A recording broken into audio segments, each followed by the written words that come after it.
بسم اللہ الرحمن الرحیم الحمد للہ کفا والسلام علی عبادہ الذین اصطفى اما بعد اعوذ باللہ من الشیطان الرجیم بسم اللہ الرحمن الرحیم قل هل يستوي الذین يعلمون والذین لا يعلمون صدق اللہ العظیم۔ وقال تعالى يا أيها الذين آمنوا اركعوا واسجدوا واعبدوا ربكم وافعلوا الخير لعلكم تفلحون صدق الله مولانا العظيم۔ قابل احترام بھائیوں، بزرگوں، پردہ نشین ماں اور بہنوں، ابھی ہم لوگ یہاں ایک بڑے اہم مقصد کے لیے جمع ہوئے ہیں۔ ماشاءاللہ اس مسجد میں افتتاح کے دن سے مدرسہ چل رہا ہے۔ مدرسہ بچوں کے لیے، لڑکوں کے لیے۔ حافظ ناظم صاحب جو مسجد کے امام بھی ہیں اور کئی اور استاذ چھوٹے بچوں کو پڑھاتے ہیں۔ یہ اللہ کی مہربانی ہے کہ بچوں کی دینی تعلیم کا انتظام اس بستی کے لیے مسجد میں ہے، اور مسجد کے ذریعے ہی یہ خدمت انجام پانی چاہیے، اس لیے کہ مسجد مسلمانوں کے لیے مرکز ہے۔ مسجد مسلمانوں کے لیے مرکز ہے، دین کے کاموں کا مرکز ہے۔ مسجد صرف نماز پڑھنے کے لیے نہیں ہے، مسجد آبادی کے مسلمانوں کی جو دینی ضرورتیں ہیں ان کے پورا کرنے کے لیے ہے۔ ہمارے آقا حضرت محمد صلی اللہ علیہ وسلم نے اپنی مسجد کو دین کے مختلف کاموں کا مرکز بنایا تھا۔ حضور کی مسجد میں مدرسہ بھی تھا۔ آواز سمجھ رہی کہ نہیں آپ کو؟ الفاظ سمجھ میں آ رہے؟ میں تو باہر والوں کو سمجھانے میں اندر والے نہیں سمجھے۔ حضور صلی اللہ علیہ وسلم نے اپنی مسجد کو مختلف دین کے کاموں کا مرکز بنایا تھا۔ مسجد میں نماز بھی ہوتی تھی، مدرسہ بھی چلتا تھا، جہاد کے لیے جو لشکر جاتے تھے مسجد سے جاتے تھے، مسجد سے غریبوں کی خدمت ہوتی تھی۔ کوئی مسافر آتا تھا مسجد میں ٹھہرتا تھا، یہاں تک کہ اس زمانے میں جو دوسرے ملکوں سے وفد آتے تھے حضور صلی اللہ علیہ وسلم سے ملنے کے لیے، جو دوسرے ملکوں سے لوگ آتے تھے جن میں سے بہت سے دوسرے مذہب کے ہوتے تھے، مسلمان نہیں، دوسرے مذہب کے، وہ بھی مسجد میں ٹھہرائے جاتے تھے۔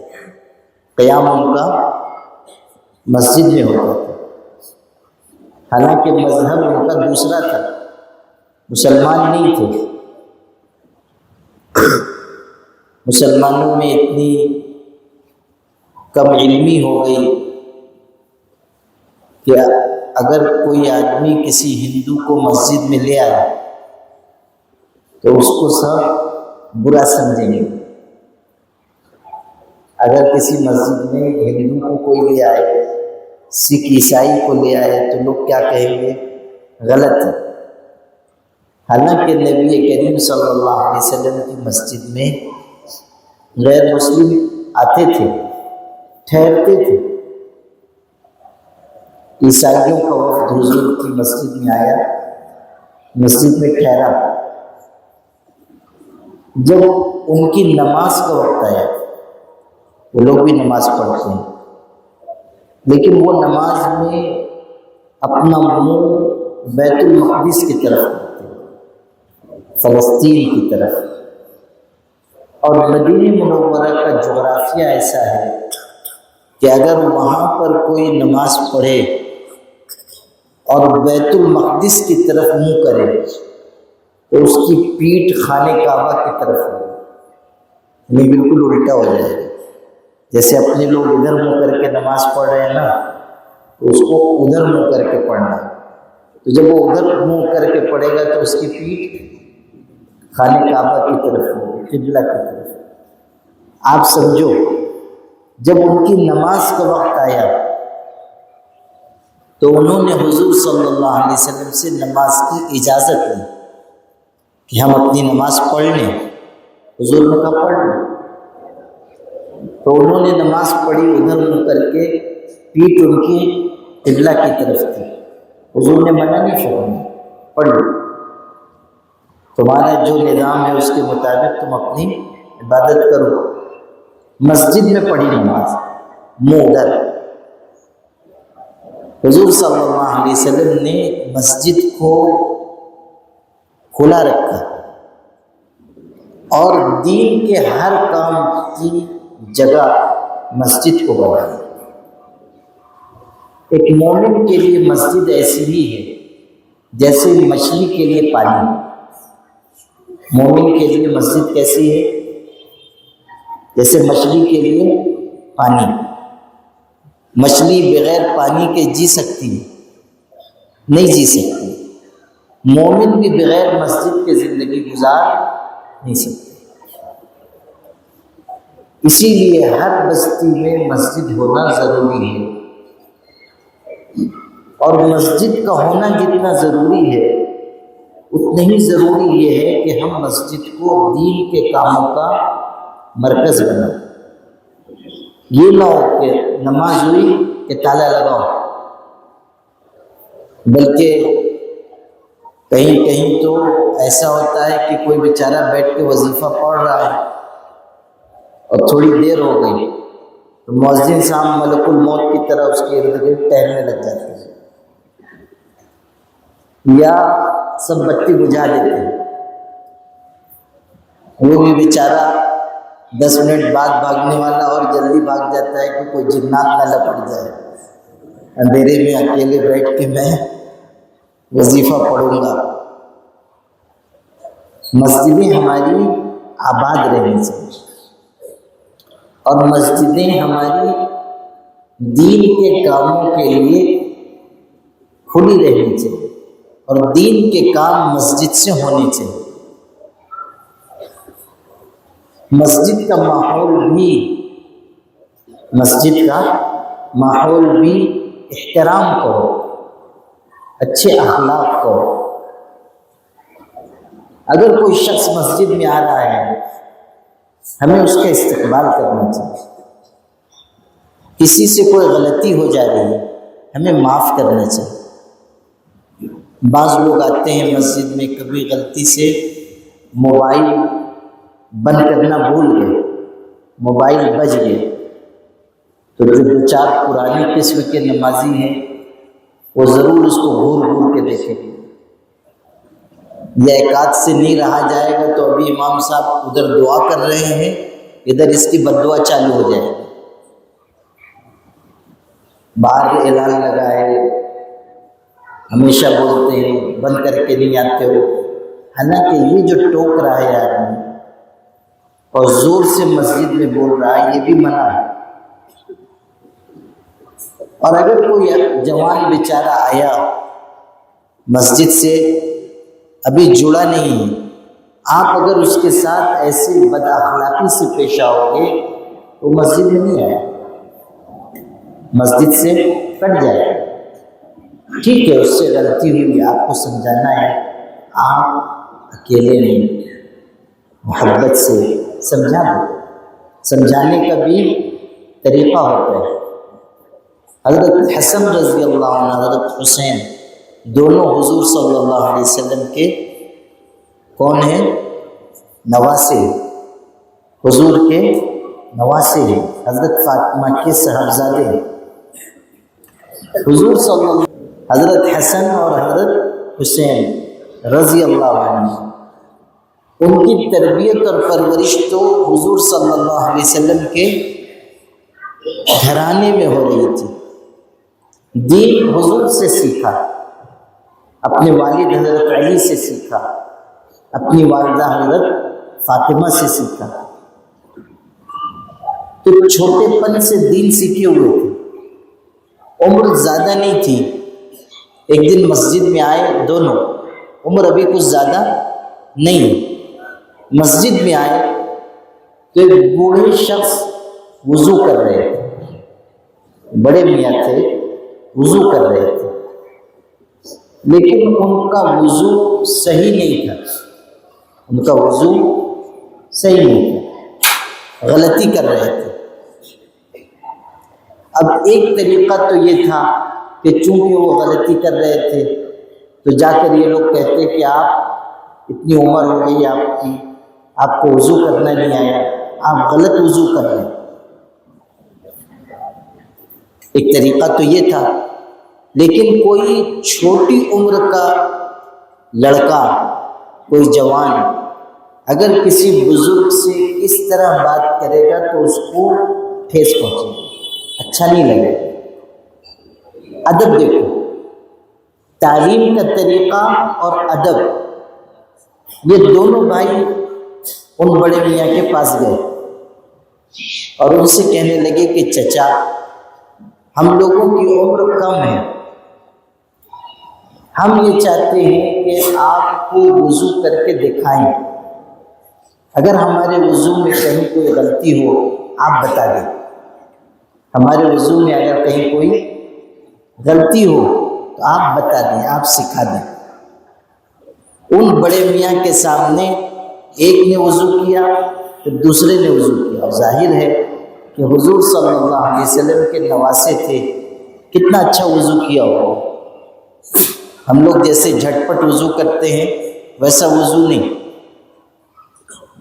کتنے لوگ تو گھڑی دیکھتے رہتے ہیں، جب بالکل جماعت کا وقت ہو گیا، جماعت قائم ہو رہی ہے، تب دوڑے آئے، جھٹ جھٹ وضو کیا، آ کے مسجد نماز میں شریک ہو گئے، حالانکہ کبھی اس سے غلطی ہو جاتی ہے۔ ایک صاحب ایسے ہی آئے، جلدی جلدی وضو کیا، امام رکوع میں اللہ اکبر، وہ بھی آئے اللہ اکبر سیدھے رکوع میں۔ اب جو رکوع میں گئے تو پاؤں دیکھا کہ پاؤں تو دھلے ہی نہیں۔ جب رکوع میں گئے تو پتہ چلا کہ پاؤں تو دھلے ہی نہیں۔ جلدی جلدی میں آدمی غلطی کر جاتا ہے۔ ہمیں سکھایا گیا ہم وضو بھی اچھا کریں، نماز بھی اچھی پڑھیں، مسجد میں وقار سے آئے، مسجد میں وقار سے آئے، وقار سے آئے، مسجد میں جلدی جلدی نہیں آنا چاہیے۔ حدیث پاک میں یہاں تک ہے کہ اگر نماز کھڑی ہے اور تم آ رہے ہو تو رکعت پکڑنے کے لیے جلدی مت کرو، رکعت چھوٹ جائے، لیکن آؤ تو وقار کے ساتھ آؤ، اس لیے کہ مسجد اللہ کا گھر ہے۔ سمجھے بات؟ ہم لوگ کیا سمجھتے ہیں کہ رکعت پکڑنا زیادہ ضروری ہے، حالانکہ حضور صلی اللہ علیہ وسلم کی تعلیم یہ ہے کہ اگر رکعت چھوٹتی ہے تو چھوٹ جانے دو، لیکن دوڑ کر، جھپٹ کر، بے احترامی سے مسجد میں مت آؤ، جلدی جلدی مت آؤ۔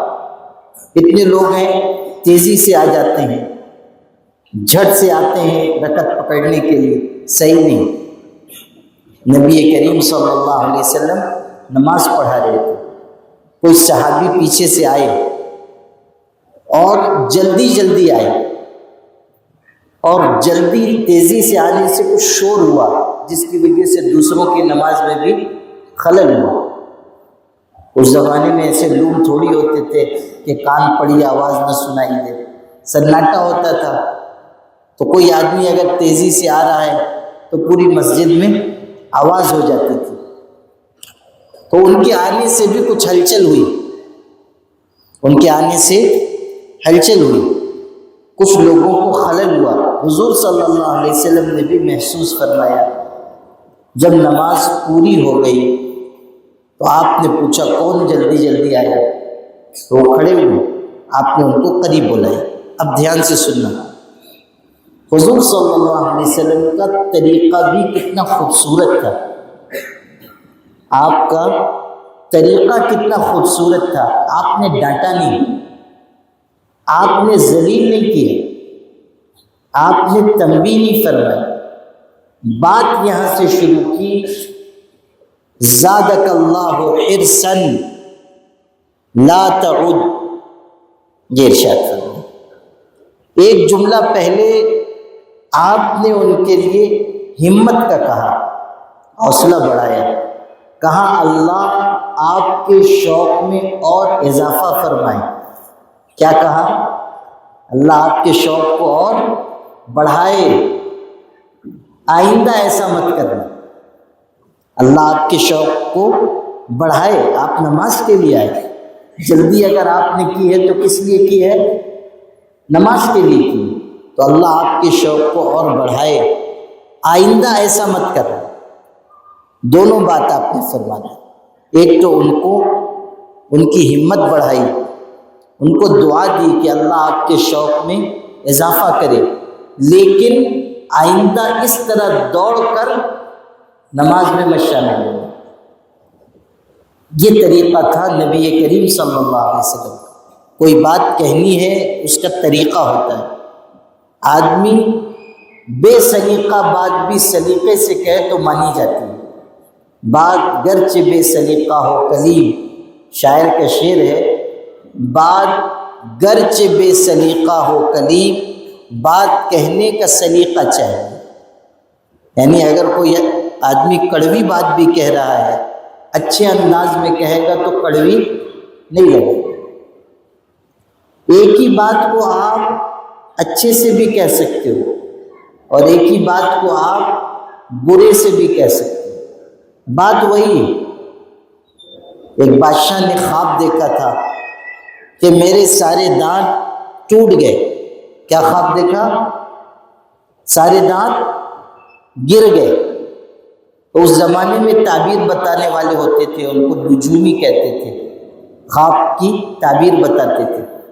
تو ایک کو بلایا بادشاہ نے، کہا میں نے رات کو خواب دیکھا میرے سارے دانت گر گئے۔ اس نجومی نے آؤ دیکھا نہ تاؤ، کہنے لگا اس خواب کی تعبیر یہ ہے کہ آپ کی ساری اولاد بال بچے سب آپ کی زندگی میں مر جائیں گے۔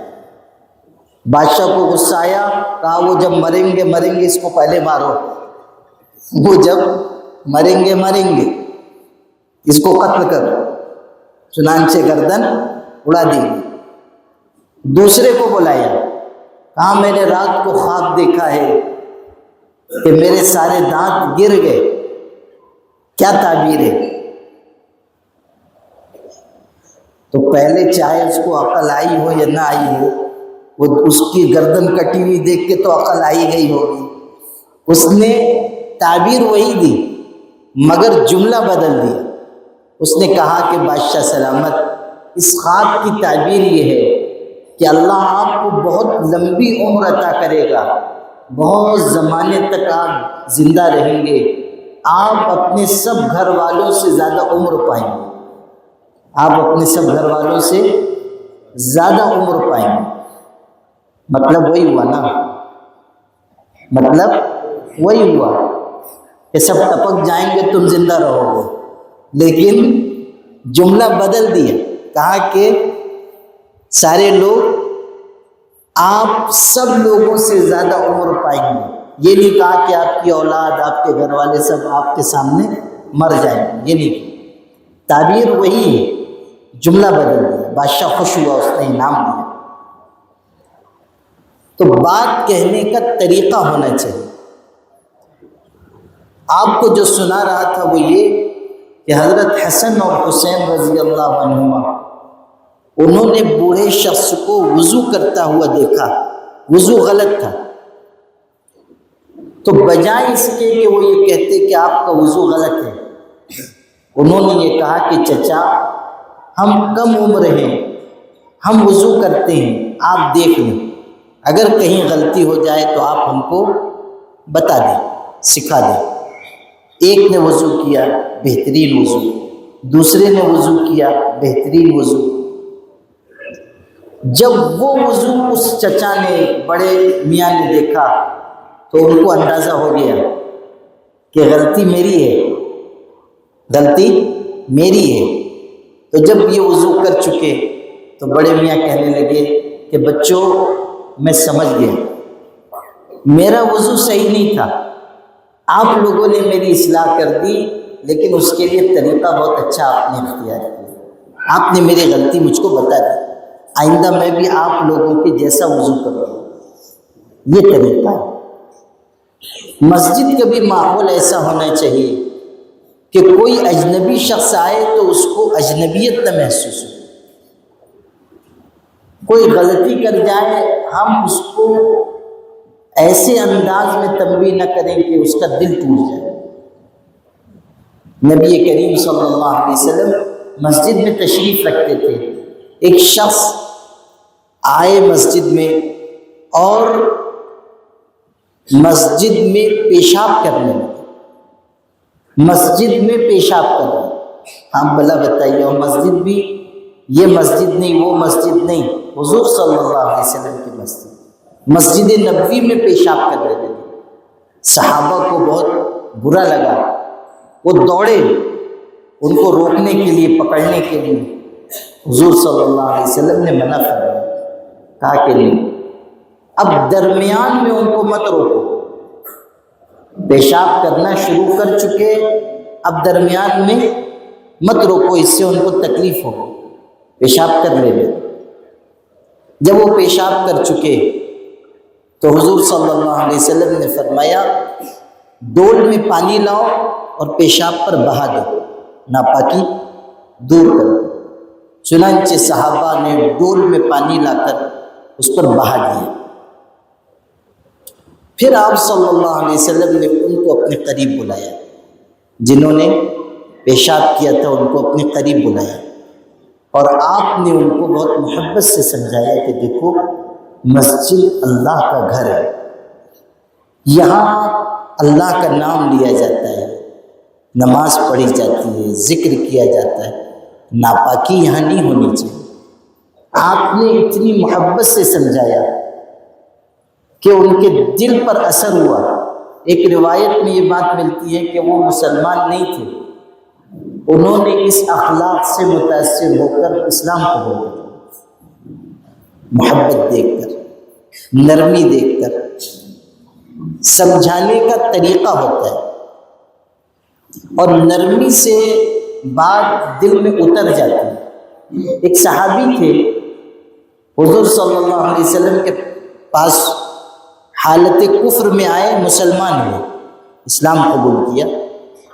آپ نے ان کو دین کی کچھ باتیں سمجھائیں، ان نے ایک بات یہ بھی سمجھائی کہ دیکھو چھینک آئے الحمدللہ کہو، اور جو سنے اس کو یرحمک اللہ کہنا چاہیے۔ کیا کہنا چاہیے؟ یرحمک اللہ۔ یہ سب سیکھنا چاہیے۔ کوئی بات آئندہ کرنے کی ہے، ہمیں کیا کہنا چاہیے؟ میں ایسا کروں گا انشاءاللہ۔ کیا کہنا چاہیے؟ انشاءاللہ۔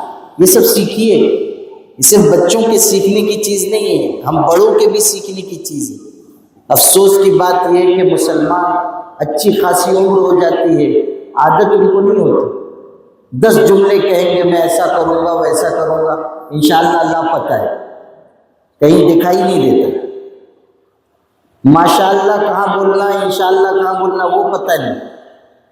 میرے پاس بہت لوگ آتے ہیں نا خانقاہ میں، جب خیریت خراب ہوتی ہے تو میرے پاس آتے ہیں دم کرانے کے لیے، تعویذ لینے کے لیے، تو سینکڑوں لوگ آتے ہیں، مجھ کو تجربہ ہے۔ لوگ آتے ہیں، ان سے پوچھئے ٹھیک ہو، ماشاءاللہ کہنے کے بجائے کہیں گے انشاءاللہ ٹھیک۔ وہ تم کو میں نے پانی دم کر کے دیا تھا، استعمال کیا تم نے؟ انشاءاللہ استعمال کیا۔ ارے بھائی کچھ تو سیکھو، ماشاءاللہ کی جگہ انشاءاللہ، انشاءاللہ کی جگہ ماشاءاللہ۔ عجیب، ہماری گفتگو میں اللہ کا نام بار بار آنا چاہیے۔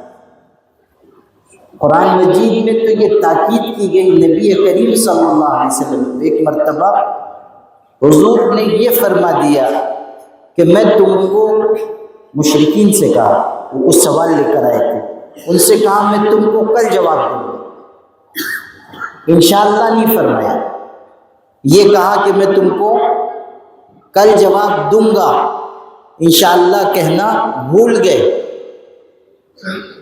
اس پر وحی روک لی، آسمان سے وحی رک گئی، اور پھر جب وحی آئی تو یہ تاکید کی گئی لا تقولن لشیء انی فاعل ذلک غدا الا ان یشاء اللہ۔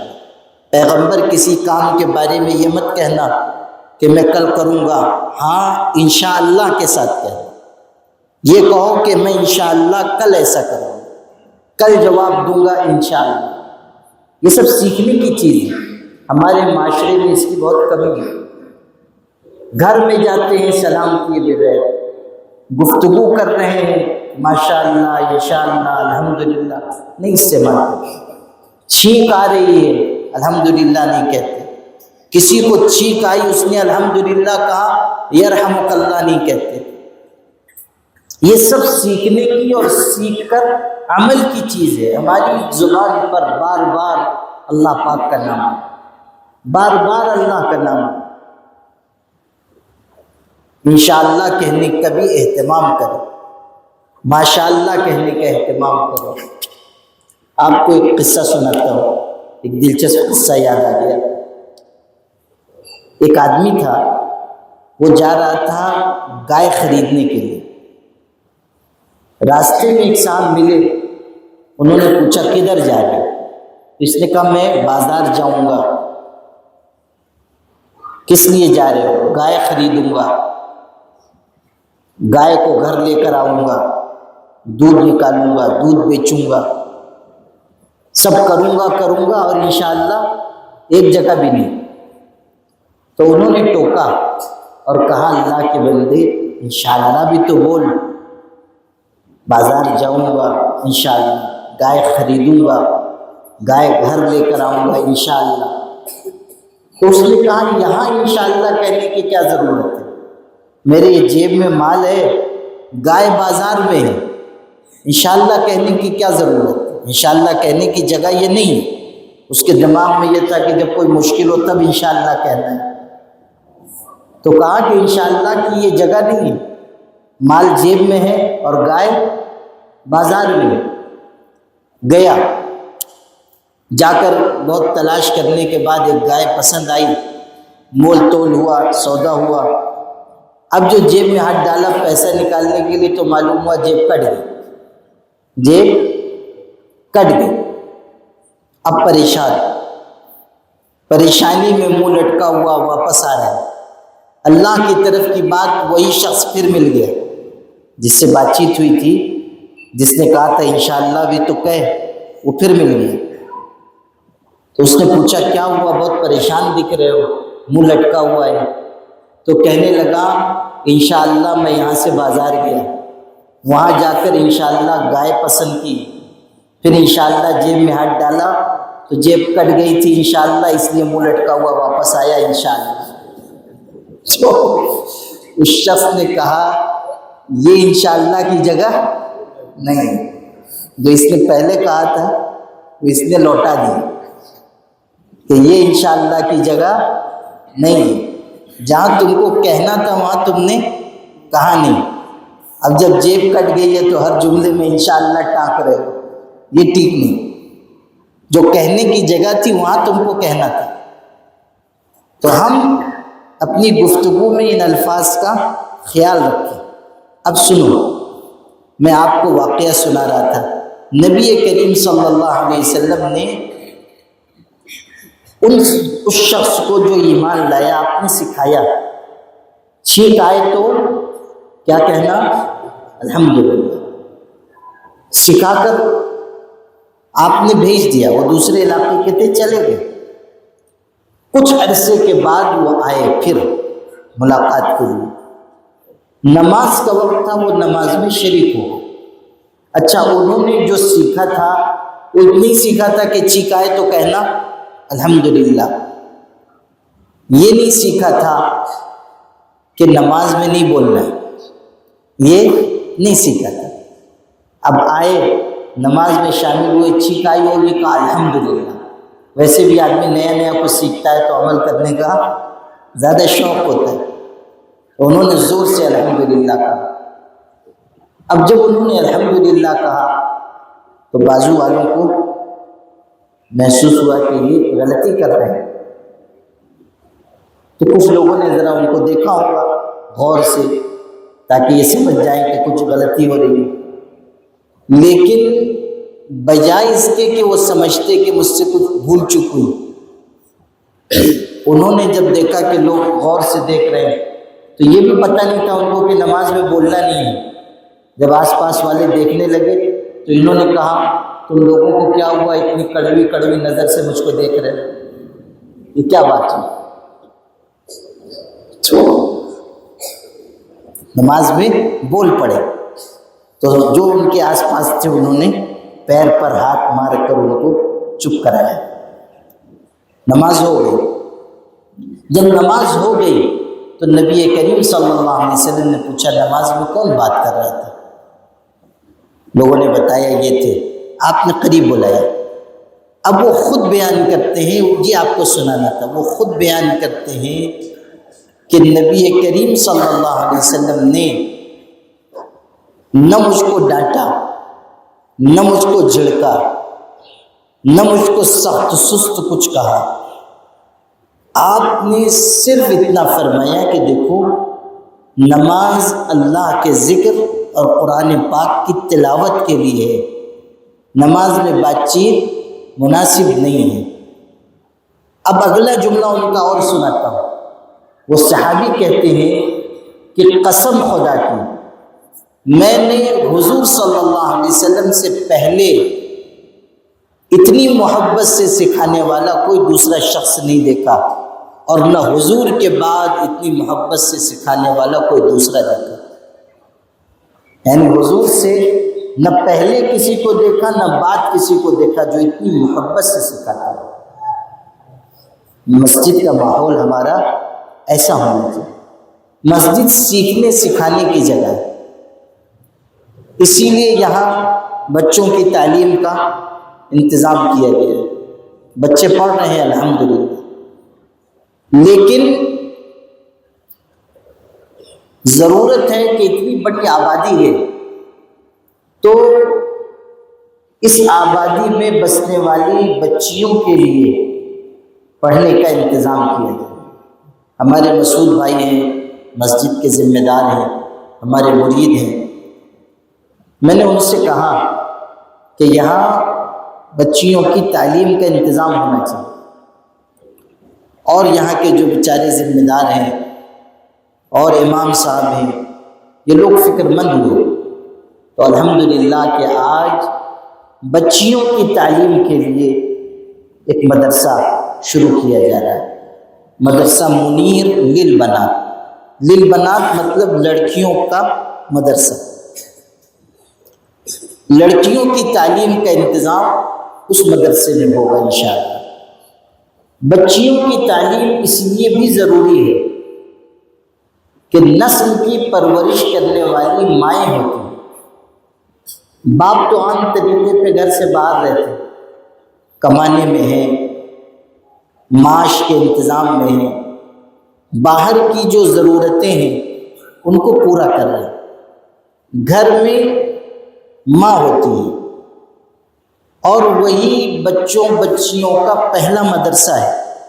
کہتے ہیں نا کہ ماں کی گود بچوں کا سب سے پہلا مدرسہ ہے. وہاں سے اس کو تربیت ملتی ہے. اب اگر ماں پڑھی ہوئی نہیں ہوگی تو کیا تربیت کرے گی؟ جب وہ خود سیکھی ہوئی نہیں ہوگی کیا سکھائے گی؟ یہ جو آج ہماری نسل بگڑ رہی ہے، معاف کرنا، مگر سچی بات یہ ہے کہ اس میں ماں باپ کے بگاڑ کا زیادہ بڑا ہاتھ ہے۔ ماں باپ پڑھے ہوئے نہیں، ماں باپ سیکھے ہوئے نہیں، ماں باپ نماز نہیں پڑھتے، ماں باپ قرآن کی تلاوت کے عادی نہیں، ماں باپ موبائل میں لگے ہوئے ہیں، تو بچے تو پھر غلط راستے پہ جائیں گے۔ عربی کا شعر ہے، اذا کان رب البیت بالطبل زاربا فلا تلوم الاولاد فیہ علی الرقص، کہ جب گھر کے بڑے بوڑھے بیٹھ کر ڈھول بجا رہے ہو تو وہاں کے بچے بچیاں ناچ گانے میں لگیں گے تو ان کو ملامت مت کرو۔ اگر گھر کے بڑے بوڑھے ہی ڈھول بجا رہے ہیں تو بچوں کو ناچنے گانے پہ کیوں ملامت کی جائے؟ اس لیے کہ بگاڑ تو اوپر سے آ رہا ہے۔ میرے والد کہتے تھے مچھلی ہمیشہ سر کی طرف سے سڑتی ہے، مچھلی ہمیشہ سر کی طرف سے سڑتی ہے، یعنی بگاڑ ہمیشہ اوپر سے آتا ہے۔ نہیں سمجھے؟ مچھلی جب خراب ہوتی ہے منڈی کی طرف سے خراب ہوتی ہے، سر کی طرف سے خراب ہوتی ہے۔ تو اگر ماں باپ اچھے نہیں ہوں گے، تربیت پائے ہوئے نہیں ہوں گے، سیکھے ہوئے نہیں ہوں گے، اولاد بھی ویسی نکلے گی۔ اولاد کو بنانے میں یا بگاڑنے میں سب سے بڑا ہاتھ ماں باپ کا ہوتا ہے۔ آپ نے نام سنا ہوگا سلطانہ ڈاکو کا، بہت خطرناک ڈاکو تھا۔ اس نے نہ جانے کتنی جگہوں پر ڈکیتی کی، چوری کی، پکڑ میں بھی نہیں آتا تھا، پولیس پیچھے لگی رہتی تھی مگر پکڑاتا نہیں تھا، بہت سو کو قتل کیا۔ یہاں تک کہ مائیں اپنے بچوں کو اس کا نام لے کر ڈراتی تھی کہ سو جاؤ نہ تو سلطانہ ڈاکو آ جائے۔ اتنا خطرناک ڈاکو تھا۔ بہت محنت کے بعد پولیس اس کو پکڑنے میں کامیاب ہوئی، اور چونکہ اس پر بہت سارے جرم اس کی گردن پر تھے اس لیے فیصلہ ہوا کہ اس کو قتل کرنا ہے، سولی دینی، سولی پہ چڑھانا ہے۔ جس شخص کو پھانسی دی جاتی ہے، جس کو سولی پہ چڑھایا جاتا ہے، اس سے آخری خواہش پوچھی جاتی ہے۔ پوچھتے ہیں کہ تمہاری کوئی تمنا ہو، کوئی چاہت ہو تو بتاؤ، کوئی خواہش ہو تو بتاؤ۔ پولیس والے سپاہی پوچھتے ہیں کہ تمہاری کوئی آخری تمنا ہو تو بتاؤ، ایسی جو قابل قبول ہو، جس پر ہم عمل کر سکیں، ہر خواہش نہیں۔ ورنہ معلوم ہوا مجرم سے پوچھے آخری تمنا کیا ہے، وہ بولے کہ مجھ کو چھوڑ دو۔ ہو سکتا ہے نا کہ پوچھیں گے تمہاری آخری خواہش کیا ہے، بولے گا تم لوگ میرا پیچھا چھوڑ دو۔ تو ایسی خواہش جس پر عمل کیا جا سکے۔ تو سلطانہ ڈاکو سے بھی سولی پر اس کو چڑھانے سے پہلے سپاہیوں نے پوچھا کہ تمہاری کوئی آخری تمنا ہو تو بتاؤ۔ اس نے کہا میری آخری تمنا یہ ہے کہ میں اپنی ماں سے مل لوں، بہت سال ہو گئے میری ماں سے میری ملاقات نہیں ہوئی، میں اپنی ماں سے ملنا چاہتا ہوں۔ سپاہیوں نے سوچا کہ یہ جنگلوں میں رہتا رہا ہے، پہاڑیوں میں رہتا رہا ہے، گھر کبھی لوٹ کر گیا نہیں، اب زندگی کا آخری حصہ ہے تو ماں کی یاد آ رہی ہوگی، ماں سے ملنا چاہتا ہے، اس لیے اس کے گاؤں سے ماں کو بلایا گیا اور ملاقات کرائی گئی۔ جب ماں کو ملاقات کے لیے لے کر آئے تو اس ڈاکو نے کہا مجھ سے ماں کو اور قریب کر دو۔ سپاہیوں نے سمجھا کہ ماں کے پیر میں گر جائے گا یا سینے سے چمٹ کر روئے گا، تو جب ماں قریب آ گئی تو وہ ڈاکو ماں سے لپٹ گئے۔ لیکن عجیب بات ہوئی، ماں سے لپٹا تو، لیکن اس نے اپنے دانتوں سے ماں کا کان کاٹ لیا، ماں کا کان اپنے دانتوں سے کاٹ لیا، خون بہنے لگا۔ سپاہیوں نے الگ کیا اور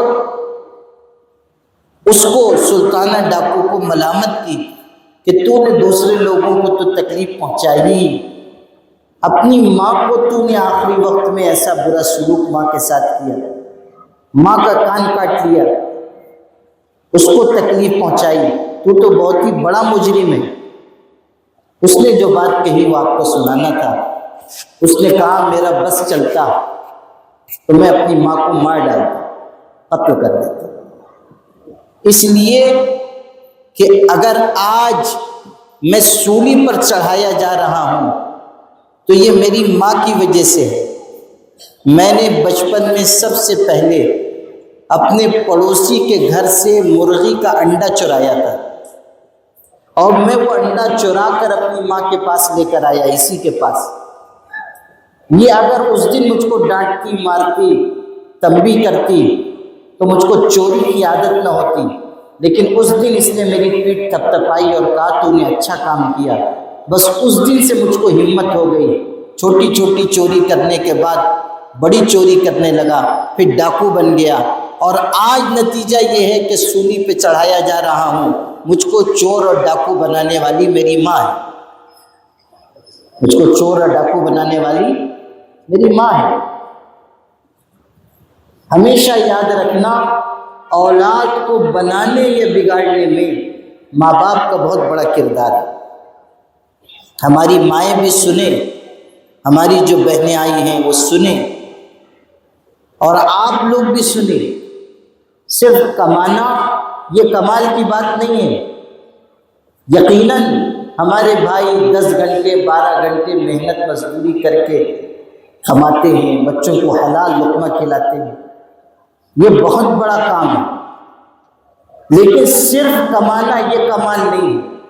اپنی اولاد کو نیک بنانا یہ کمال ہے، اپنی اولاد کو دنیا اور آخرت میں کامیاب ہونے کے لائق بنانا یہ کمال کی بات ہے، صرف کمانا نہیں۔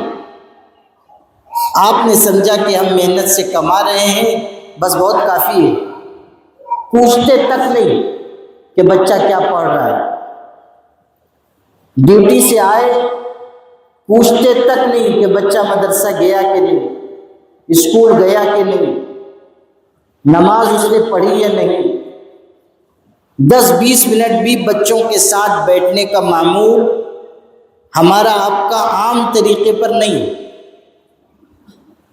بچوں سے ہماری قربت نہیں، صرف پالنا کمال نہیں، صرف کھلا پلا دینا کمال نہیں۔ آپ اپنے بچوں کے ساتھ کچھ وقت بیٹھیں، پوچھیں کہ کیا کر رہے ہو، کیا سیکھ رہے ہو۔ حیرت تو اس پر ہوتی ہے، سال میں ایک دفعہ مکتب کا جلسہ ہوتا ہے، اس میں بلایا جاتا ہے سرپرستوں کو، اس میں بھی نہیں آتے۔ سال میں ایک دفعہ مدرسے کے پروگرام میں بلایا جاتا ہے، اس میں بھی نہیں آتے۔ مکتب میں پڑھ رہے ہیں 200 بچے، اور جلسے میں کتنے ہوتے ہیں؟ 20 25 30، بس یہ بھی زیادہ ہیں۔ یعنی ہم کو اپنی اولاد کی دینی تعلیم کے سلسلے میں جیسے کوئی پرواہ نہیں۔ یہ مزاج اگر ہمارا آپ کا ہوگا تو پھر ہماری اولاد صحیح راستے پر نہیں جائے۔ آپ دیکھیے ہمارے شہر میں، جس کو مسجدوں میناروں کا شہر کہا جاتا ہے، چھوٹے چھوٹے بچے نشہ کر رہے ہیں، 8 10 سال کے بچے نشہ کر رہے ہیں۔ ابھی 3-4 دن پہلے ادھر مالدہ شیوار میں ایک جگہ پروگرام تھا، وہاں پروگرام میں گیا، مغرب بعد پروگرام تھا، عشاء کے بعد تو پھر یہاں آگے ایک جلسہ تھا، وہ بھی مدرسے کا جلسہ تھا، افتتاح تھا، اس میں آیا تھا، اسی دن کی بات ہے۔ مغرب بعد پروگرام تھا، ایک مدرسے کا سنگ بنیاد تھا، عصر کے بعد اور مغرب کے بعد درس قرآن تھا۔ ایک دم کنارے کا علاقہ، ادھر آگرہ روڈ کے بھی ادھر اس پار۔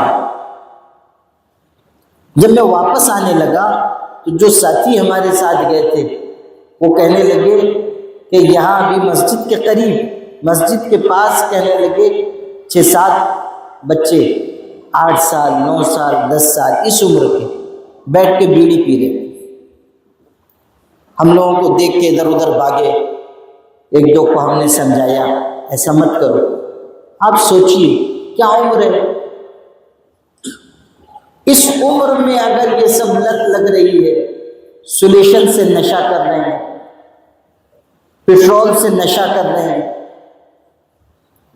یہ ہمارے ماہد ملت کے قریب کی بستی میں ایک 7 سال کا بچہ وہ سولیشن رومال پہ رکھ کے اس کو سونگھ رہا تھا، نشہ کر رہا تھا. اور عمر اتنی کم، زور سے اس نے جو کھینچا تو سولیشن حلق میں جا کے اٹک گیا. اور اب تب کی بات ہو گئی، اس کو بھاگم بھاگ اورنگ آباد لے کر گئے. 1 مہینے تک ایڈمٹ رہا، پھر جان بچ پائی. اب آپ سوچیے یہ ماں باپ کی بے توجہی کی وجہ سے ہو رہا ہے. یہ جو ہم کو دن دیکھنا پڑ رہا ہے غفلت کی وجہ سے، لاپرواہی کی وجہ سے.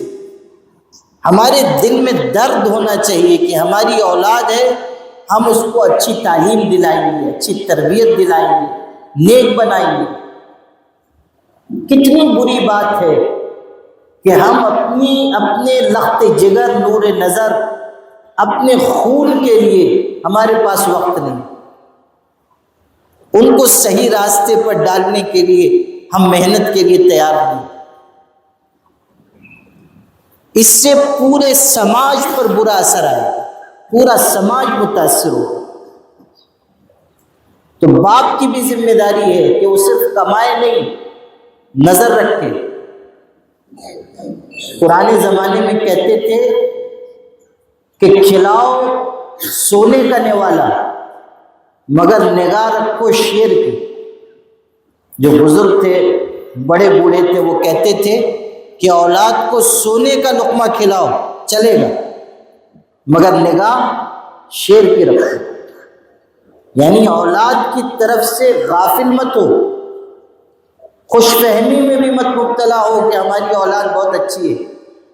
بعض لوگ عجیب ہیں، لڑکی کو کالج میں ڈال دیے، اسکول میں ڈال دیے، اس کے بعد کہتے ہیں ہماری بچی بہت نیک ہے. کوئی نگرانی نہیں کرتے. کچھ دن کے بعد وہی نیک بیوی ایسے گل کھلاتی ہے کہ ان کا سر شرم سے جھک جاتا ہے، خوش فہمی کی وجہ سے. اولاد پر کڑی نظر رکھنی چاہیے. محبت اپنی جگہ، لاڈ پیار اپنی جگہ، نرمی اپنی جگہ، لیکن اولاد کی تربیت کے سلسلے میں غفلت نہیں ہونی چاہیے. اور ماں کو تعلیم دینا اس لیے ضروری ہے کہ زیادہ تربیت اس کے ذمہ ہے. اب کیا ہو رہا ہے، ہماری بہنیں بھی کیا کرتی ہیں، بچہ رو رہا ہے لے موبائل، خود موبائل، منہ میرا موبائل شریف کی طرف، اماں جان بھی منہ میرا موبائل شریف کی طرف، اور بچہ بھی رو رہا ہے دو اس کو بھی موبائل. اور اس کے بعد پھر جب وہ الٹی سیدھی چیز دیکھ کر بگڑتا ہے، جواب دینے لگتا ہے، غلط عادتوں میں پڑتا ہے، تو پھر چلتے ہیں چلو پیر صاحب سے تعویذ لے کے آئیں. یعنی بگاڑا تم نے، سدھاریں گے ہم. آتے ہیں بچہ بہت بگڑ گیا ہے، کوئی تعویذ دے دیجیے. اور بعض تو اپنے یہاں کے بہت ہی آگے ہوتے ہیں، کہتے ہیں حضرت اسپیشل تعویذ دے. اسپیشل تعویذ کا مطلب سمجھے، رات کو جو جبریل علیہ السلام دے کے گئے والا تعویذ لکھ دو کہ ہمارا بچہ بالکل ٹکوے کی طرح سیدھا ہو جائے. یعنی بگاڑے آپ. اور جب پانی سر سے نہیں چھت سے اونچا ہو جائے تو پھر آپ کہیں کہ آپ کوئی پھونک کر دے دو، تعویذ دے دو. یہ نہیں طریقہ.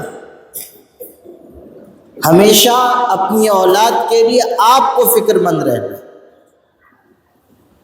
میرے والد صاحب ایک بات کہتے تھے، بہت پتے کی بات کہتے تھے، آپ کو سناتا ہوں. کہتے تھے نافرمان اولاد، دھیان سے سننا تب سمجھ میں آئے گی، نافرمان اولاد چھٹی انگلی کی طرح ہوتی ہے۔ چھٹی انگلی، بعض لوگوں کے ہاتھ میں 6 انگلی ہوتی ہے، ہمارے ہاتھ میں 5 ہے نا، کسی کسی کے 6 انگلی ہوتی ہے، لیکن وہ جو چھٹی ہوتی ہے نا وہ سیدھی نہیں ہوتی ہے، وہ ادھر ادھر کہیں سے بھی نکلتی ہے، 5ویں انگلی میں سے یا ادھر شہادت کی انگلی میں سے ادھر ادھر آڑی ترچھی نکلتی ہے، چھٹی انگلی جو ہوتی ہے۔ تو نافرمان اولاد چھٹی انگلی کی طرح ہوتی ہے کہ اگر تم اس کو کاٹو گے تکلیف ہوگی، اگر رہنے دو گے بدنما معلوم ہوگی۔ نافرمان اولاد درد سر ہے۔ شیخ سعدی نے لکھا ہے کہ ایک آدمی کے ہاں اولاد نہیں ہوتی تھی، بہت پریشان تھا، جو علاج دوا کر سکتا تھا کیا، جھاڑ پھونک کروایا، جو جو بتایا جس نے کیا، یہاں تک کہ ایک دفعہ کسی نے کہا فلاں بستی میں ایک درخت ہے، اس کے نیچے جو آدمی دعا مانگتا ہے دعا قبول ہو جاتی ہے۔ یہ وہاں بھی چلا گیا، وہاں جا کے دعا مانگی، اللہ کا کرنا وقت آ چکا تھا، دعا قبول ہو گئی، اولاد ہو گئی، لڑکا پیدا ہوا۔ اب بہت دن کے بعد ہوا تھا تو لاڈ پیار میں طبیعت سے بگاڑا، لاڈ پیار میں سر پہ چڑھا لیا۔ جب وہ جوان ہوا تو باپ کا بھی باپ نکلا، اور باپ مالدار تھا، پیسے والا تھا۔ اس انتظار میں بیٹا رہنے لگا کہ باپ جلدی مرے تو مجھ کو سب وراثت کا حصہ ملے، مالک میں بن جاؤں۔ جب بہت دن تک باپ کا انتقال نہیں ہوا تو وہ اپنے دوستوں میں کہنے لگا کہ میں پیدا نہیں ہوا تھا، میرے باپ نے کسی درخت کے نیچے جا کر دعا کی تھی جس کے نتیجے میں پیدا ہوا، اگر مجھ کو اس درخت کا پتہ معلوم ہو جائے تو وہاں جا کر اپنے باپ کے مرنے کی دعا مانگوں گا، وہاں جا کر باپ کے مرنے کی دعا مانگوں گا۔ نافرمان اولاد درد سر ہے، اور اگر ہم توجہ نہیں دیں گے تو اولاد غلط راستے پر جائے گی۔ مائیں بہنیں خاص طریقے پر اس حقیقت کو سمجھے کہ ان کو سیکھنا ہے، ان کو زیادہ توجہ دینی ہے، اور اولاد کے سلسلے میں زیادہ ان کو ذمہ داری اٹھانی ہے۔ آج کی غفلت کل نقصان اور تباہی لے کر آئے۔ ماں اچھی ہوگی، نظر رکھنے والی ہوگی، جذبے والی ہوگی، اولاد بہترین نکلے گی۔ امام شافعی رحمۃ اللہ علیہ کتنے بڑے امام گزرے ہیں، بچپن میں یتیم ہو گئے تھے، ماں نے ان کی تربیت کی، باپ کا سایہ نہیں تھا، ماں نے تربیت کی، اور اتنی اچھی تربیت کی کہ بیٹا امام وقت بنا۔ بیوہ ماں تھی لیکن اپنے بچے کو پال پوس کر اس نے دکھایا، اور ایسی تعلیم دی کہ امام شافعی بنے۔ ان کو دنیا سے گئے ہوئے 1000 سال سے زیادہ ہو چکا، لیکن آج تک دنیا میں لاکھوں لوگ ان کے مسلک پر عمل کرتے ہیں۔ آپ سوچو ایک ماں کی قربانی نے امت کو کتنا قیمتی انسان دیا۔ یہی وجہ ہے کہ امام شافعی جب بڑے ہو گئے تھے اور دنیا میں ان کی شہرت تھی، ہزاروں لوگ ان کے حلقے میں بیٹھتے تھے، اس زمانے میں بھی جب وہ فارغ ہو کر پڑھا کر گھر جاتے تھے، ماں بوڑھی تھی، پیر دباتے تھے، روزانہ ماں کے پیر دباتے تھے۔ ماں زیادہ پڑھی لکھی نہیں تھی اور یہ علم کے بہت اونچے مقام پر تھے، لیکن روز خدمت کرتے تھے۔ ایک دن پیر دباتے دباتے امام شافعی جھک گئے اور جھک کر ماں کے پیر کے تلوے کو چاٹنے لگے، چومنے لگے، ماں کے پیر کے تلوے کو چومنے لگے، چاٹنے لگے۔ تو ماں نے پیر پیچھے کھینچ لیے اور کہنے لگی کہ بیٹا اگرچہ کہ تو میرا بیٹا ہے، لیکن اللہ نے تجھ کو بہت اونچا مقام دیا ہے، تو بہت بڑا عالم ہے، امام ہے، میں تو ایک عام سی عورت ہوں، گنہگار ہوں، میرے پیر کو تو اپنی اچھی زبان سے چوم کر مجھ کو اور گنہگار مت کر، پیر مت چوم، پیر پیچھے کھینچ لے۔ امام شافعی نے یہ بات سنی تو رونے لگے اور فرمایا کہ امی جان، میں آپ کے پیر نہیں چومتا، میں جنت کی چوکھٹ کو بوسہ دیتا ہوں۔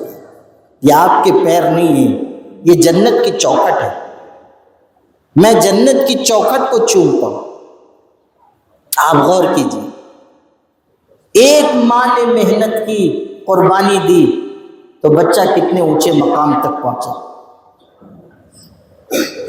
دنیا میں امام بخاری سے بڑا حدیث جاننے والا کوئی پیدا نہیں ہوا، آج تک پیدا نہیں ہوا۔ 1200 سال ان کے انتقال کو ہو چکے، لیکن امت میں اتنا بڑا عالم حدیث شریف کا نہیں پیدا ہوا۔ قرآن مجید کے بعد جو کتاب دنیا میں سب سے زیادہ پڑھی پڑھائی جاتی ہے وہ بخاری شریف ہے۔ سب سے زیادہ جو کتاب پڑھی جاتی ہے پوری دنیا میں قرآن کے بعد وہ امام بخاری کی لکھی ہوئی کتاب ہے۔ میرے والد صاحب کہتے تھے کہ امام بخاری کا نام وہاں تک پہنچا جہاں تک چاند سورج کی روشنی پہنچتی۔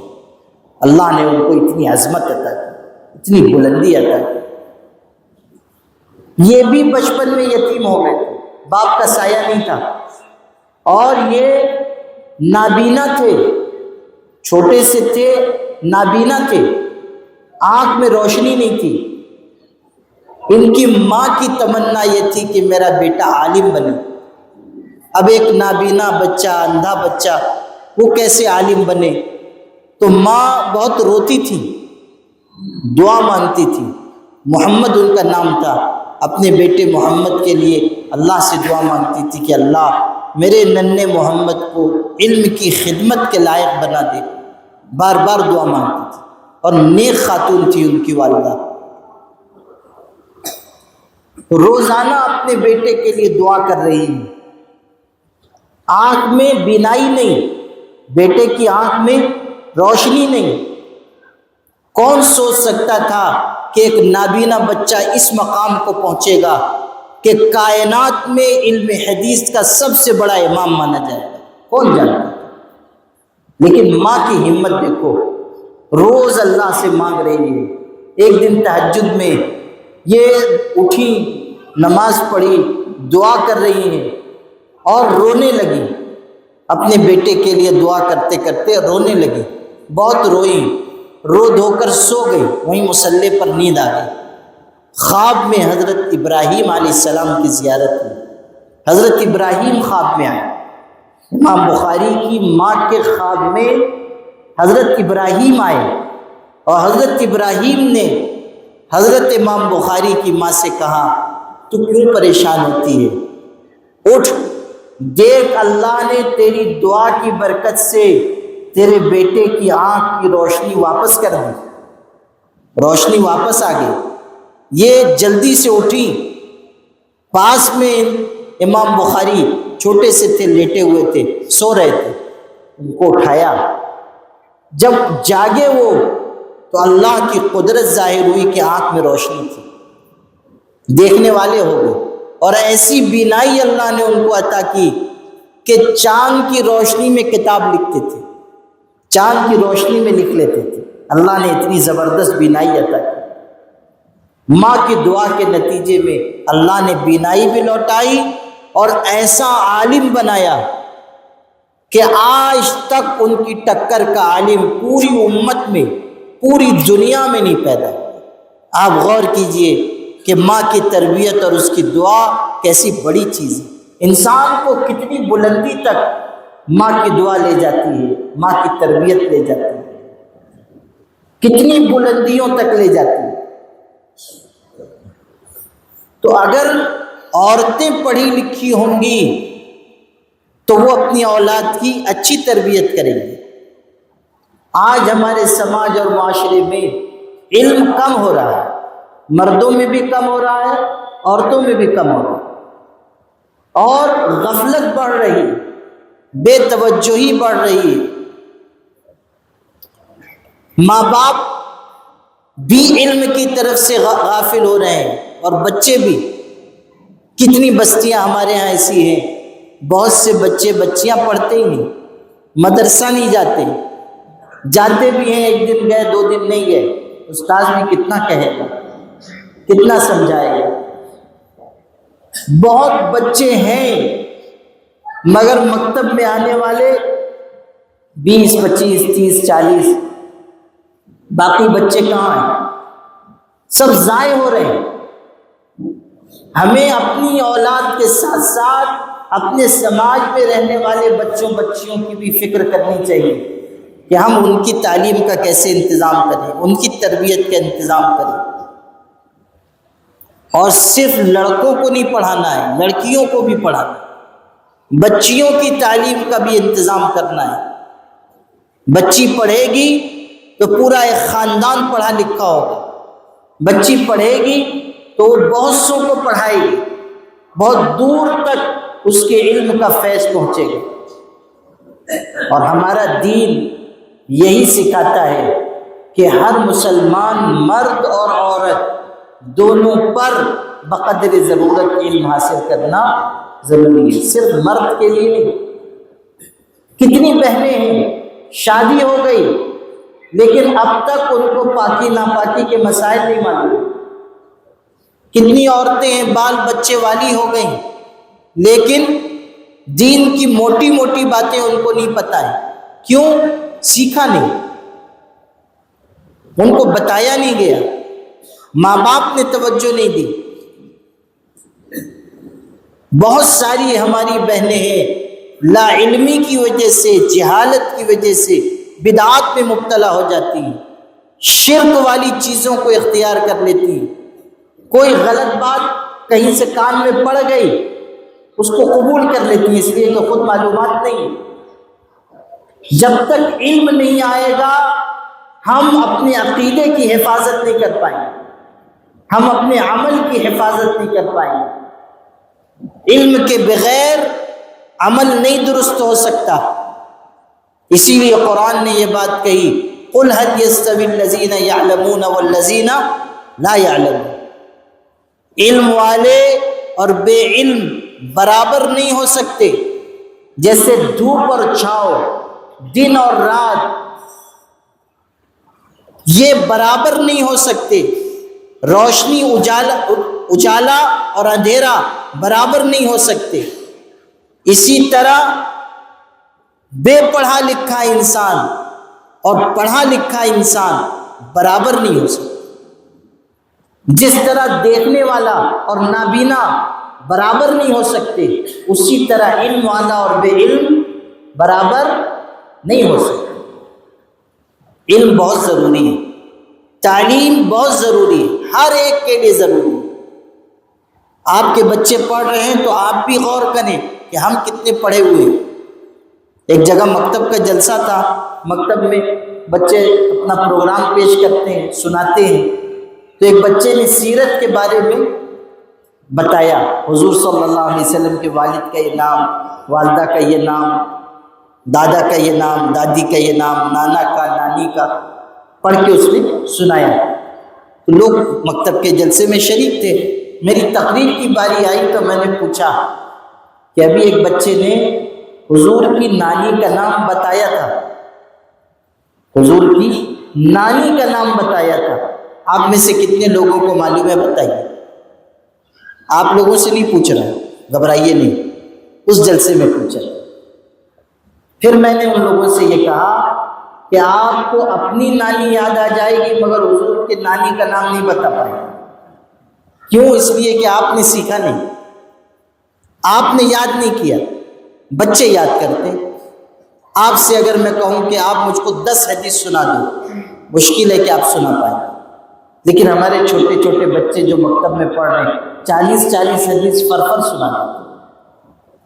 جو بچیاں پڑھ رہی ہیں 100 حدیث آپ کو سنا دیں گے۔ 8 10 سال کے ہمارے بچے حافظ ہو جاتے ہیں ماشاءاللہ، مسائل سیکھ لیتے ہیں۔ کیوں سیکھ رہے؟ تو تو ہم بھی آئینے میں منہ دیکھیں ہم کو کیا آتا ہے، ہم کیا سیکھ رہے ہیں، ہمیں کتنی معلومات ہے۔ دین کی موٹی موٹی باتیں ہم کو نہیں پتہ۔ وضو غسل کے فرائض پوچھئے، بہت سے غچہ کھا جاتے ہیں، اور اگر پوچھ لوں کہ تیمم کا طریقہ بتا دو تب تو اور مشکل ہو جائے۔ تیمم کا طریقہ ابھی بھی اگر پوچھ لوں کہ تیمم کیسے کیا جاتا ہے بتاؤ تو کتنے لوگ بتا پائیں گے؟ پوچھوں گا نہیں، گھبرائیے نہیں، لیکن اگر پوچھوں گا تو کتنے لوگ بتا پائیں گے تیمم کا طریقہ؟ حالانکہ وضو سے بھی آسان ہے، لیکن ہم سیکھتے نہیں۔ آپ کو احساس دلانے کے لیے کہہ رہا ہوں کہ ہم سیکھتے نہیں، اس لیے معلوم نہیں۔ وہ ابھی چند دن پہلے وہاں جلسہ ہوا نا، میں نے وہاں سنایا تھا ایک دلچسپ قصہ کہ ایک لیڈر صاحب تھے، وہ ایک دفعہ علماء کے ساتھ سفر میں چلے گئے، یہ اکیلے تھے اور باقی سب علماء۔ اب ایسی جگہ پہنچے جہاں پانی نہیں تھا اور نماز کا وقت، تو یہ ہوا کہ چلو تیمم کر لیں۔ اب نہیں پتہ تھا تو کسی عالم سے پوچھ لیتے، لیکن چونکہ لیڈر صاحب تھے، 1.5 فٹ کی ناک تھی، اگر پوچھتے تو ناک کٹ جاتی کہ تیمم نہیں جانتے، تو اس لیے انہوں نے اپنا دماغ چلایا، کیا یہ کہ مٹی لی اور ایک مٹھی مٹی منہ میں ڈالا۔ تو جو مولانا قریب تھے انہوں نے پوچھا، اجی جناب آپ یہ کیا کر رہے ہیں؟ تو کہنے لگے کلی کر رہا۔ انہوں نے سوچا کہ جیسے پانی سے وضو کیا جاتا ہے ویسے ہی تیمم مٹی سے ہوتا ہے، تو ویسے ہی وہ تو اچھا ہے کہ یہیں پہ دیکھ لیا، ورنہ ناک میں بھی مٹی ہی چلی جاتی۔ تو موٹی موٹی باتیں بھی ہم کو معلوم نہیں ہے، وضو کی، غسل کی، تیمم کی، سیکھنا چاہیے۔ فَاسْأَلُوا أَهْلَ الذِّكْرِ إِن كُنتُمْ لَا تَعْلَمُونَ، اگر نہیں جانتے ہو جاننے والوں سے پوچھ لو۔ ہر مومن مرد و عورت کی ذمہ داری ہے بقدر ضرورت دین کا علم حاصل کرے، مسائل سیکھے، فضائل سیکھے، اپنی زندگی درست کرے، دعائیں سیکھے۔ مسنون دعائیں ہم کو یاد نہیں، آداب زندگی ہم کو یاد نہیں۔ حضور صلی اللہ علیہ وسلم کیسے چلتے تھے، کیسے لیٹتے تھے، گھر میں کیسے رہتے تھے، باہر کیسے رہتے تھے، یہ سب سیکھنا ہے۔ جب تک ہم کمی کا احساس نہیں کریں گے سیکھیں گے نہیں، اور جب تک سیکھیں گے نہیں عمل ہمارا درست نہیں ہوگا، اور جب تک عمل ہمارا صحیح نہیں ہوگا جنت کا دروازہ ہم پر نہیں کھلے گا، جنت کا دروازہ ہم پر نہیں کھلے گا۔ اس لیے سب لوگ ارادہ کریں کہ ہم سب انشاءاللہ سیکھیں گے نا۔ دوسرے یہ کہ یہ جو مدرسہ شروع ہو رہا ہے بچیوں کے لیے، اس میں علاقے کے سارے لوگ اپنی بچیوں کو داخل کرائیں، اور یہاں جو مکتب چل رہا ہے بچے پڑھ رہے ہیں، جو نہیں آ رہے ہیں ہر بچے کو لائیں، چاہے وہ آپ کا بچہ ہو یا آپ کے پڑوسی کا ہو۔ کہیں اگر آپ کو یہ محسوس ہو رہا ہے کہ یہ بچہ نہیں پڑھائی کر رہا ہے، آپ مکتب میں لا کر داخل کریں، یہ آپ کی بنیادی ذمہ داری ہے۔ نبی کریم صلی اللہ علیہ وسلم نے فرمایا الا کلکم راعی، تم میں سے ہر شخص ذمہ دار ہے، ہر ایک ذمہ دار ہے، صرف علماء ذمہ دار نہیں، صرف دین کا کام کرنے والے ذمہ دار نہیں، ہر شخص تم میں سے ذمہ دار ہے۔ ہمیں ذمہ داری کا احساس ہونا چاہیے، اور اپنے سماج کو بہتر بنانے کے لیے مل جل کر محنت کرنی چاہیے۔ تو اس لیے مدرسہ منیر للبنات جس کا آج سے افتتاح ہو رہا ہے، آپ سب سے گزارش ہے کہ آپ اپنی بچیوں کو اس میں داخل کریں۔ عورتیں بھی سن رہی ہیں، بہنیں بھی سن رہی ہیں، ہر ماں بہن کی ذمہ داری ہے اپنے گھر کے بچے، پاس پڑوس کے بچے، سب کو مدرسے سے جوڑیں۔ مدرسے سے جڑنا ہمارے بچے کی کامیابی کا ذریعہ ہے۔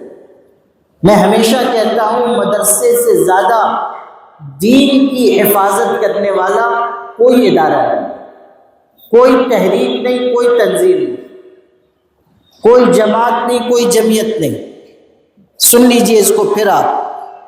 سب سے زیادہ دین کی حفاظت اور دین کی خدمت اگر کسی کے ذریعے ہو رہی ہے وہ مدرسہ ہے. مدرسے کے ذریعے ہی ہمارے سماج اور معاشرے کو صحیح عقیدہ ملتا ہے، صحیح عمل کا راستہ دکھایا جاتا ہے. دین کے سارے کاموں کو ترقی مدرسے کے ذریعے ہوتی ہے. اور مکتب کو معمولی مت سمجھیے. ہم یہ سمجھتے ہیں کہ کوئی بڑا مدرسہ ہے تو وہ بہت بڑی خدمت انجام دے رہا ہے، اور مکتب ہے مسجد میں چل رہا ہے تو وہ ایسا ہی ہے. نہیں، مکتب تو دین اور ایمان کی حفاظت کا ذریعہ ہے. مکتب کو معمولی مت سمجھیے، مکتب کو معمولی مت سمجھیے. مکتب کی ہر ممکن خدمت کیجیے اور مکتب کو مضبوط بنائیے. جتنا مکتب مضبوط ہوگا ارتداد کی جو کوششیں ہو رہی ہیں وہ کمزور ہوتی جائیں. یہ جو آج ہماری نسلوں کو کافر مشرک بنانے کی سازشیں ہو رہی ہیں یہ سب ٹوٹیں گی مکتب اور مدرسے کے ذریعے. یہی مکاتب اور مدارس ہے جہاں سے دین کے ہر شعبے میں خدمت انجام دینے والے افراد تیار ہوتے ہیں، مدرسے سے تیار ہوتے ہیں. آپ دیکھیں گے کہ مشکل سے مشکل وقت میں امت کو جن لوگوں سے سہارا ملتا ہے وہ مدرسے کے تیار کیے ہوئے. مدرسے کی چٹائیوں پر پڑے ہوئے لوگ حکومت کی آنکھوں میں آنکھیں ڈال کر بات کرتے ہیں. یہ طاقت صرف مدرسے کی چٹائی میں ہے کہ وہ ایسے افراد پیدا کرے کہ جو اپنی جان کی قیمت پر اللہ کے دین کی حفاظت کرے. مدرسے میں یہ قوت ہے. اور مدرسے کی بنیاد رکھنے والا کوئی ہندوستان، پاکستان، بنگلہ دیش کا عالم نہیں ہے.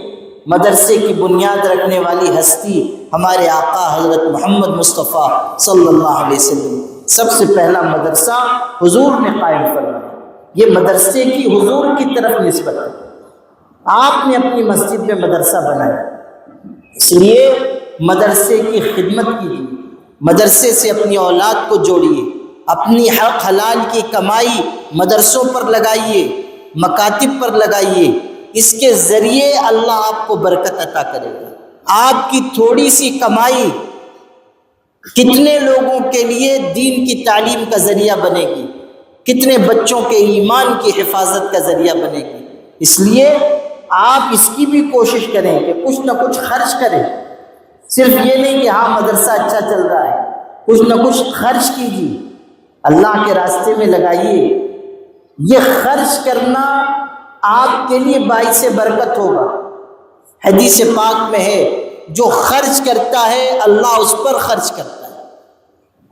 حدیث پاک میں یہ بات ہے، 2 فرشتے آتے ہیں، جو خرچ کرنے والا ہے اس کو دعا دیتے ہیں، کہتے ہیں اللہم آتی منفقا خلفا، اے اللہ خرچ کرنے والے کو بدل عطا فرما.